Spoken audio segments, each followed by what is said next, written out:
The system we implemented for the Scivis 2021 contest uses a mixture of real-time ray tracing and conventional rasterization-based techniques for visualization of convection in the mantle. Ray-traced proxy geometry can be interactively modified by the user. Contour plots are displayed using cubic texture interpolation for smoother contours and color variation on the low-resolution data. Two different variables can be displayed on either side of a split line for easy visual comparison, including color-mapped line integral convolution. Raycast isosurfaces of variables can be displayed between the clip planes of the proxy geometry, as well as rasterized stream tubes.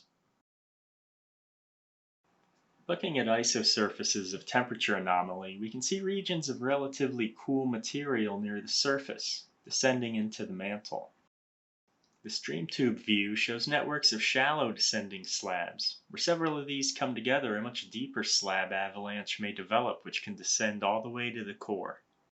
Slicing a shallow slab with proxy geometry and displaying LIC reveals the characteristic lateral flow near the surface, followed by a downward flow, which in this case becomes horizontal again near the 660-kilometer line.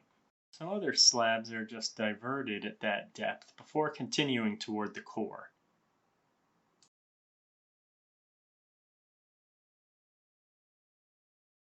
Other descending slabs may stagnate or be diverted near the spin transition depth of 1600 kilometers.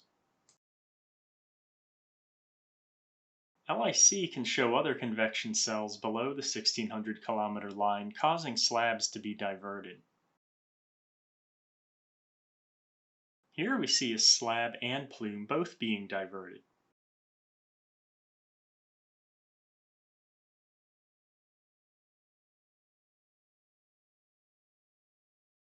Over time, changes in convection patterns below the 1600 kilometer line may allow slabs to continue to the core.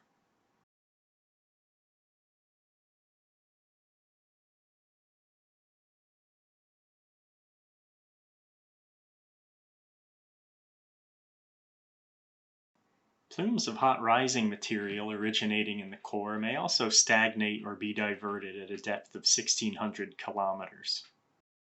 Some of these can be seen in temperature anomaly isosurfaces and densely seeded stream tubes. Here we've highlighted three plumes, one cooling off before it reaches 1600 kilometers and the other two being diverted.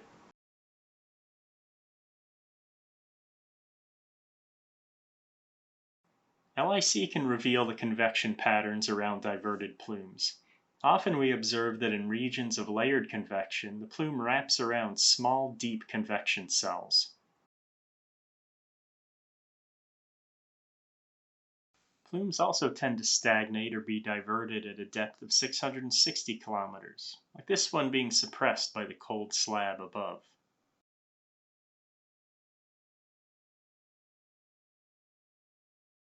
Some diverted plumes do eventually make it to the surface.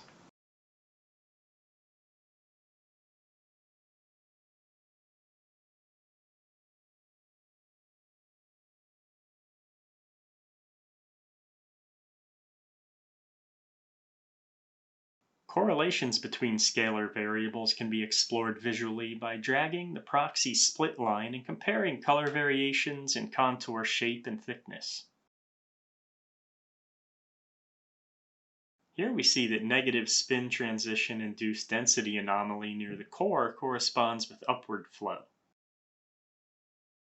In the density anomaly variable, we often observe that negative regions in blue near the core will have a corresponding positive region in orange above them. This frequently occurs in the presence of large plumes.